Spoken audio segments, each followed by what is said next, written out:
Hello friends, my name is Arithurger and today I'm going to talk about the rune Isa. Isa means ice, the very substance which is capable of stopping the flow of a river. It stops life, a pause in every cycle, a disquieting stillness, making this rune connected to focus and self-preservation, concentration, self-control, and being conscious of our self-ego and identity. This rune represents a time in our lives when we must face the harsh reality whether we like it or not. Immobility, blindness, lack of change, nothing seems to evolve, it's just in a moment of stillness, and you are the only thing in your own life that seems to be alive while everything else froze. And it's in those moments when we can't turn to anything to call for aid that we realize the only way out is through ourselves alone. We become self-aware, self-centered. We become aware of our existence beyond mere physical appearance, and that there is power within us which couldn't be noticed before because everything was moving too fast. But now, in this frozen moment in your life, everything is quiet and you can hear what's coming from within you. Everything is silent now, and you can perfectly hear yourself. As I've said, Isa means ice. According to our Norse ancestors, it was the most hostile of the elements. In the north, ice was a seasonal poison, painfully afflicting the communities and robbing them of fertile soils, warmth and comfort. Just imagine how terrible it was during the long darkness of winter and the land covered by ice and snow, a bleak setting, altering our mood, and everything is gloomy. Which makes this rune associated with the development of concentration, will and focus, as ways of self-defense against our very emotions, focusing in our will, transforming it in a single-minded action to pull ourselves from the dreadful darkness and not let our emotions drag us down into despair, so we may yet see another spring. Now let's talk about the myths involving this rune. In Norse mythology, ice, just like fire, is the element that it's there since the beginning and will be there at the very end. The world of ice, Niflheim, collided with the world of fire, Muspelheim, and life began to take form. At the very end, during Ragnarok, the fire giants will rise and destroy everything, and the world will also turn to ice in a perpetual winter, killing all life and prevent new life from ever being able to sprout before the destruction of the world. So it seems ice isn't matter itself, which alone in its true form destroys and kills matter, so its very existence is antimatter. But combined with energy, with fire, with energetic elements that alter the antimatter essence, leads to the formation of matter, which then leads to the creation of life. Ice is the antimatter of the universe, a sleeping force which creates nothing on its own.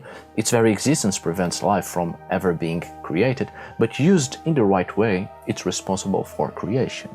When Niflheim and Muspelheim collided, life began to take form, and from that moment onward begins the entire myth of creation. The power of ice woke and proved to be fertile when it met with the warmth of fire. The first beings to appear came from ice itself, the frost giants. They represented the first vestiges of consciousness, a crude, harsh and deadly form of life, evil in nature, the representation of ice itself, but with a conscience nonetheless. So it seems to our Norse ancestors, ice was some sort of cosmic substance, which was the key to originate life.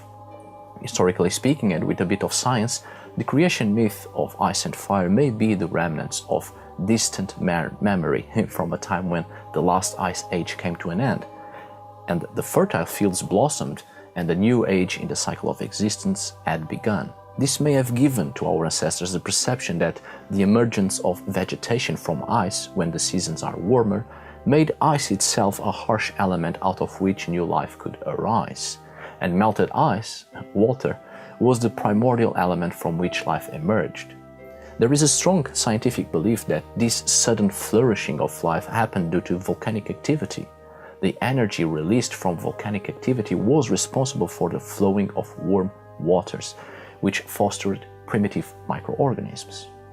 Another myth which I think can very well be applied to this rune is the myth of Skadi and her marriage with Njord. Skadi, the goddess of winter, cold and ice, is destruction. That's what her name means. The frost giant who embodies the primordial hostility of ice wastes. Skadi married with the sea and fertility god Njord, but ultimately they came to despise one another.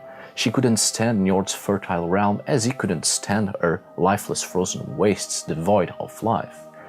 This myth of their terrible relationship represents the conflict between the fertile powers of the land and sea and the deathly powers of ice. Now let's talk about the meaning of this rune when it appears in a rune reading. Isa symbolizes stasis, emotional frigidity, and in general, metaphorically speaking, icy conditions in your life. You are stepping into a very cold realm, dangerous territory. You are either locked in a kind of stasis, emotionally deep frozen, or you are skating wildly in the snow out of control, and it will be hard to turn back because your tracks are frozen and covered by ice and snow. So you will do well to be attentive and heed the counsel of this rune and the warning signs. Just like a moving glacier, the force of this rune is unstoppable, and as I've said in the beginning, you are in a situation where you are forced to be self-aware, self-centered, so you will need to work on the rarest of all virtues, patience. In relationships, this rune foretells a period of emotional cooling. Sexually, there will be a lot of frustrations and frigidity, but this is not a permanent state of affairs. Eventually, ice will melt with the coming of spring, and so Isa indicates that after a long cycle of stasis and standstill, new life will come and everything will continue to flow in its normal course. Remember that this rune is the last one of a row of 3 very menacing runes, so you won't be living the most comfortable moments of your life, but you are reaching the end of a terrible cycle. Isa, like all runes, presents you with a gift, even if it's a hard one, but it's like I always say, a short-term pain for a long-term gain. The true gift of Isa is to give you a pause from disorderly thinking. Maybe you were going too fast in your life, maybe all the events of your life were preventing you from listening to yourself. Your own thinking was clouded by the rush of living a life of stress, the everyday mechanical movements, a non-stop busy working life.